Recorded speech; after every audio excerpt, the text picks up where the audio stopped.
شاری سلێمانی ڕاستەوخۆ ڕامێر عوسمان لەگەڵمانە. ڕامێر سڵاوت لێبێ و کاتت باش.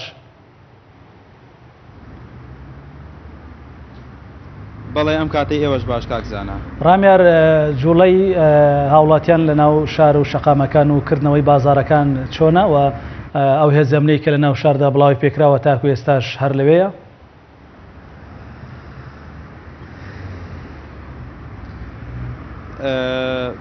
بەڵێ سەبارەت بە دوایین ساتەکانی نێوشاری سلێمانی دەمێ ئەوە ڕابگەێنم هەروەکو بەیانی ماوەتەوە. یعنی من ئەگەر ئێستا من لای پارکی بڵێن مەلک مەحموود بەگەر بوێ ڕاستەوخۆیە بکەم لە بەردەم دەرکی سەرا ئەوە هەردەست بەجێ کامێرە و پێداویستەکانمان ئەپێشنە و هێزە ئەمنیەکان لەگەڵ خۆیانە ئەیبەن.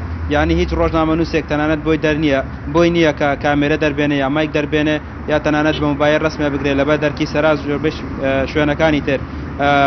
بڵێن هێزێکی ئەمنی زۆر لە نێو سلێمانیە بڵاوی پێکراوە بەتایبەت لە بەدەرکی سەرا و هەروەها جادەی مەولەوی و بڵێن بۆ شەقامە سەرەکیەکانی تر هێزێکی زۆر بڵاوی پێکراوە لە هەر جم و جۆڵێک ئەگەر هەبێت ڕێگری لێ دەکرێت.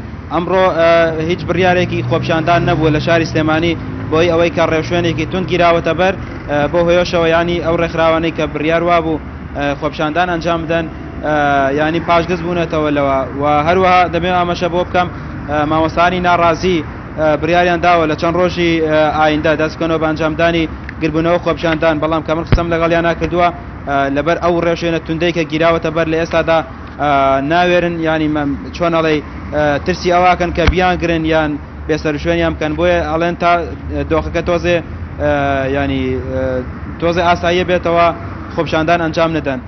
بۆیە لە نێو سلێمانی لە زۆربەی شوێنەکان بەتایبەت هێزەکانی هەفتا پێشمەرەکانی هێزەکانی هەفتا بڵاویان پێکراوە و هەروەها هێزەکانی ئاسایش و زۆربەی هێزەکانی تر لە نێو شاردا بڵاویان پێکراوە.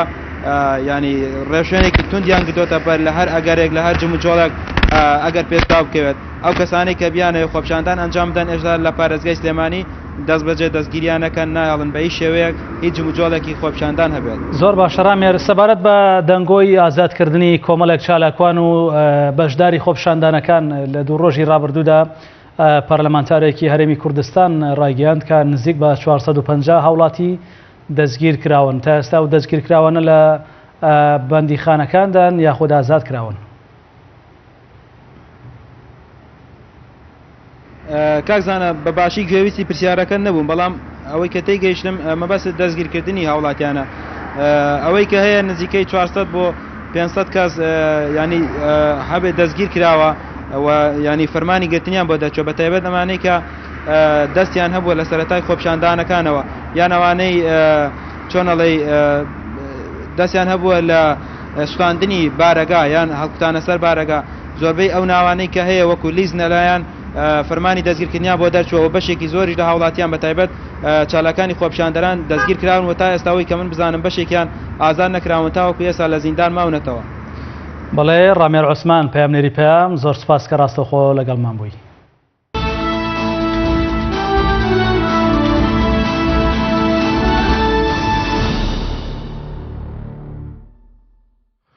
بەرپرسی مەڵبەندی ڕێخستنی یەکێتی لە سنووری دارێ ڕاپەڕین دەڵێت ئەوانەی کە تەقەیان لە خۆپشاندەران کردووە بە شەخسی کردویانە و گروپێکن بۆ ئەوە وا دەکەن